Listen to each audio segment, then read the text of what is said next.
सुप्रभातम प्रिय विद्यार्थियों।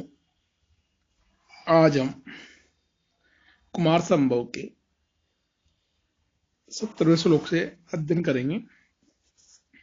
17वां श्लोक है, विरोधि सत्व उज्जितम पूर्वमत्सरम दुर्मय अविष्ट प्रस्वाचितातिथि नव उज्जटाभ्यंतर संवृतानलम तपोवनम तच्च बभूव पावनम।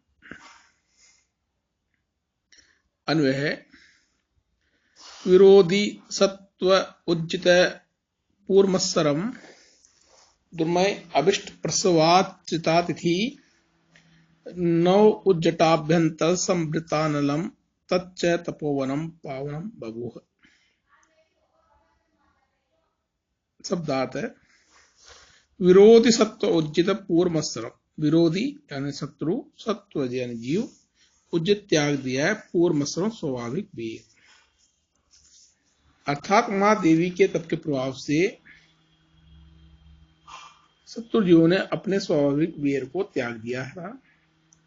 दुर्मयी वृक्षों के द्वारा अभिष्ट प्रस्वर्चितातिथि, अभिष्ट प्रस यानी इच्छा अनुकूल फलों से अर्चित पूजित, अर्थात जिनमें इच्छा अनुकूल फलों के द्वारा अतिथियों की पूजा की जाती थी। नव उज्जटाभ्यंतर संवृतानलम, नव उटज नवीन पर्णशालाएं, अभ्यंतर भीतर, समृद्ध संचित सुरक्षित अनल अग्नि, अर्थात जहां नवीन पर्णशाला भीतर अग्नि सुरक्षित की गई थी, तत्चर्व वह तपोवन पावनम पवित्र। अनुवाद, उस जहां परस्पर शत्रु जीवों द्वारा अपना पुराना स्वाभाविक वीर त्याग दिया गया था, वृक्षों के द्वारा इच्छानुकूल फलों से अति सत्कार किया जाने लगा था और नवीन पर्णशालाओं के भीतर अग्नियों को सुरक्षित रखा गया था, ऐसा वह तपोवन लोगों के लिए पवित्र कार्य बन गया था। भावार्थ, देवी पार्वती जिस तपोवन में तप कर रही थी, वह तपोवन अब उनकी तपस्या के प्रभाव से जगत को पवित्र करने वाला बन गया था। वहां के परस्पर वीर भाव रखने वाले जो व्याघ्रादि जीवों ने अपना पुराना सहज वीर त्याग दिया था, वृक्षों के द्वारा इच्छा अनुकूल फलों से अतिथियों का सत्कार किया जाने लगा था और नवीन पर्णशालाओं के भीतर सुरक्षित यज्ञ अग्नियों सदा प्रदीप्त रहने लगी थी। अर्थात वहां देवी के तप के प्रभाव से चारों ही और तपोमय वातावरण बन गया था। जीवों की हिंसावृत्ति दूर हो गई थी, मनोनुकूल फलों द्वारा अतिथि सत्कार विशेष रूप से होने लगा था और पर्णशालाओं में यज्ञ अग्नियां सदा प्रदीप्त रहने लगी थी। 18 श्लोक, इदा फलम पूर्व तप समाधिनाम न तावता लभ्यम अमंस्तकांक्षितम तद अनपेक्ष स्वशरीर मार्दवम तत्तपो महसा चरितुम प्रचक्रमे। अन्वय, सा यदा तावता पूर्व तप समाधिना कांक्षितम फलम लभ्यम न अमनस तदा स्वशरीर मार्दवम अनपेक्ष महतप चरितुम प्रचक्रमे। शब्दार्थ, सा देवी पार्वती ने यदा जब, तावता उतने, पूर्व तप समाधि पहले से अनुष्ठीयमान तपोनियम से, कांक्षितम वांछितम फलम फल को, लभ्यम प्राप्य न समझा, तदा तब, स्वशरीर माधव अपने शरीर की कोमलता की अनपेक्ष उपेक्षा करके महतप दुष्कर तप चरितुम करने के लिए प्रचक्र उद्योग करने लगी।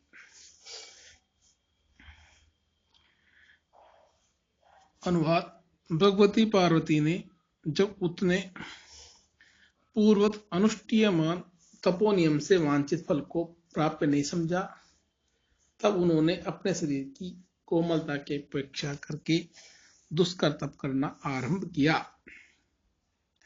भावार्थ, तपोवन में आकर भगवती पार्वती यद्यपि तपस्या प्रायण हो गई थी, तथापि उन्होंने कालांतर में यह अनुभव किया कि इतने तप से मनोवांछित शिव प्राप्ति रूप फल प्राप्त करना संभव नहीं है। शिव जैसे योग्य स्तर को प्राप्त करने के लिए अति दुष्कर तप करने की आवश्यकता है। तब उन्होंने अपनी शरीर मृत्युता पर ध्यान न देकर तप करना प्रारंभ कर दिया।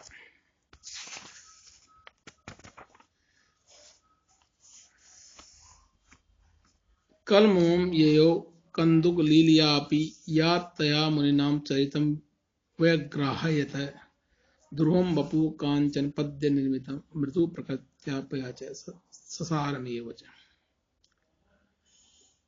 अन्वय या कंदुक लीलियापि कलमम येयो तया मुनिना चरितम व्यागायत ध्रुवम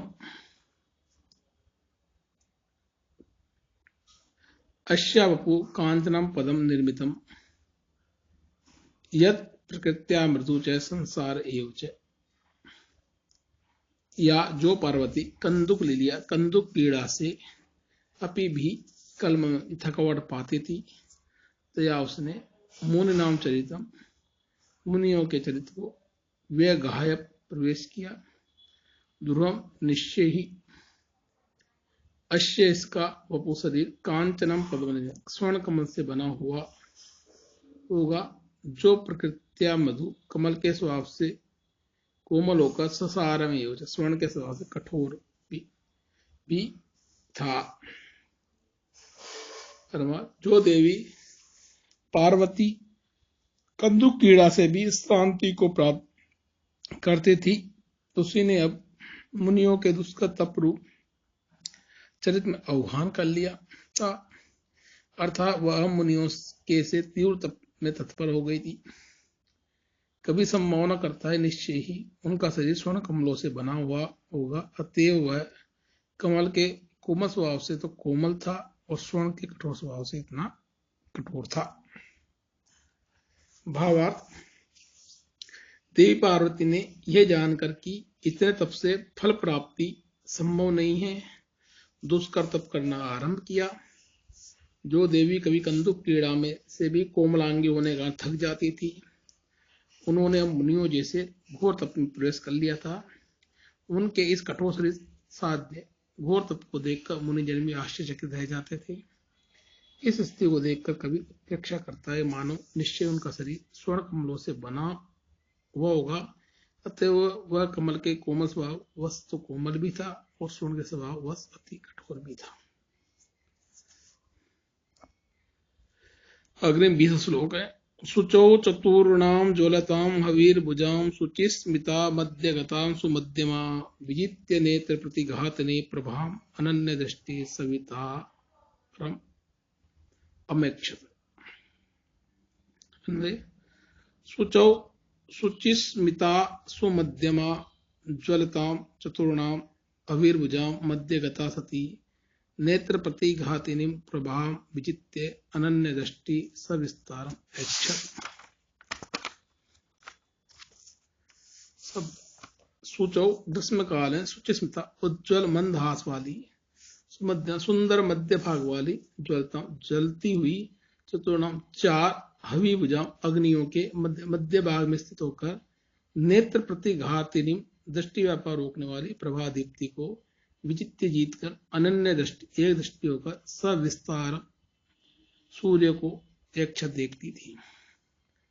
अनुवाद, ग्रीष्म काल में शुभ्र मंदहास वाली तथा सुंदर मध्य भाग वाली दीपार जलती हुई चारों अग्नियों के मध्य स्थित होकर दृष्टि प्रसार का प्रतिरोध करने वाली सूर्य की दीप्ति को जीतकर एक टक दृष्टि होकर सूर्य को देखती थी।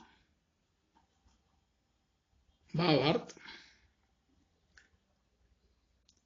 देवी पार्वती के दुष्कर तप का वर्णन करता हुआ कवि कहता है कि ग्रीष्म काल में भी शुभ्र एवं उज्जवल मंदहास करने वाली तथा सुंदर मध्य भाग वाली देवी पार्वती अपने चारों ओर चार अग्नियों को जलाकर उनके मध्य बैठ जाती थी, और उस समय जब मध्याह्न काल सूर्य का तेज सामान्य जनों के दृष्टि रोकने वाला अति तीव्र हो जाता था, तब भी देवी पार्वती सूर्य के उस तेज को जीतकर एकादशी सूर्य की ओर देखती हुई तप करती थी।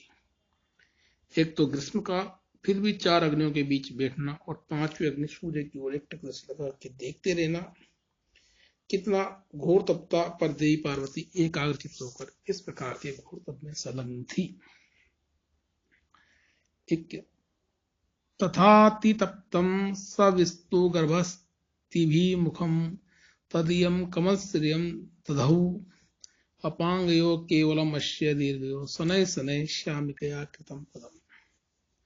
अन्वय सवितु गवस्तिभि तथा अतितप्तं तदीयं मुखं कमलश्रियं दधौ अस्य दीर्घयो अपांगयो केवलम शनैः शनैः श्यामिकया पदम कृतम्। शब्द सवितु सूर्य की गवास्तिभि किरणों से तथा उस प्रवोक प्रकार से अतितप्त अत्यंत तपा हुआ नदियम मुख, उसका मुख कमल की शोभा को दधौ धारण किया। अश्य इस मुख के दीर्घ अपांग विस्तृत विशाल नेत्र प्रांत भागों पर केवल सने धीरे धीरे श्यामिकया श्यामलता ने पदम के स्थान बनाया। अनुवाद सूर्य की किरणों से पूर्व प्रकाश से अत्यंत तप्त हुए उसके मुख ने कमल की शोभा धारण किया, किंतु उस मुख के आयत नेत्र प्रांत भागों पर केवल धीरे धीरे श्यामलता ने अपना स्थान बना लिया। भावार्थ देवी पार्वती जब पंचाग्नि तप कर रही थी तब सूर्य की किरणें उनके मुख पर पड़कर उसे अति तप्त करती थी। सूर्य की किरणों से कमल विकसित और शोभाशाली बन जाता है। यहाँ पार्वती जी का भी कमल मुख सूर्य की किरणों से तप्त होकर कमल की शोभा धारण कर रहा था। सूर्य की किरणों से तप्त होकर कमल मलान कभी नहीं होता, अभी तो वह पूर्ण विकास एवं शोभा को ही प्राप्त होता है। इसी प्रकार सूर्य किरणों से तप्त उसका मुख कमलवत शोभाशाली बन गया था। केवल किरणों की उष्णता के कारण उसके मुख के आयत अपांगों के अति सुकुमार होने के कारण उन पर कालिमा धीरे धीरे अपना स्थान बनाने लगी थी, अर्थात उनके अपांगों पर ही केवल कालिमा चिन्ह दिखाई पड़ने लगे थे। अग्रिम 22 श्लोक। अयाचितोपस्थितम्बु केवलं रसात्मकस्य उडुपतेश्च रश्मये बभूव तस्य किल पारणा विधि न वृक्षवृत्ति व्यतिरिक्त साधन। प्रसंग तपो निरता देवी पार्वती। अन्वय अयाचितोपस्थितं केवलम अम्बु रसात्मकस्य उडुपते रश्मये च तस्या पारणा विधि बभूव किल वृक्ष वृत्ति व्यतिरिक्त साधनम न बभूव। शब्दार्थ अयाचितोपस्थितम बिना मांगे प्राप्त हुआ, केवलम ही अम्बुजल रसात्मक अमृत रसमय उडुपते चंद्रमा की रसमय किरणें तस्या देवी पार्वती का पारणा विधि वृत्तांत भोजन बभूव हुआ। वृक्ष वृत्ति व्यतिरिक्त साधन वृक्षों के जीवनोपाय से अधिक साधन वाला न बभूव नहीं हुआ। अनुवाद बिना मांगे प्राप्त हुआ, केवल जल और अमृत रसमय चंद्रमा ही की किरणें ही उनका वृत्तांत भोजन था। उसका यह वृत्तांत भोजन वृक्षों के जीवनोपाय से अधिक साधनों वाला न था। भावार्थ तीव्र तपोनिरता भगवती पार्वती का वृत्तांत भोजन वह भोजन जो कि तपस्वी जन तपस्या के उपरांत आत्मरक्षणार्थ ग्रहण करते हैं, वो केवल बिना मांगे ही प्राप्त जल तथा अमृतमय चंद्र किरणें ही थी। इनके अतिरिक्त उनके भोजन का अन्य कोई साधन न था, जिससे वृक्ष केवल अयाचित जल पर एवं चंद्र किरणों पर जीवित रहते हैं। इसी प्रकार पार्वती जी भी केवल अप्रार्थित जल एवं चंद्र किरणों पर ही जीवित रह रही थी। इन दिनों के अतिरिक्त उनकी आजीविका का कोई साधन न था। इस प्रकार पार्वती जी ने शिव को प्रसन्न करने के लिए अन्न जल का भी त्याग कर दिया था।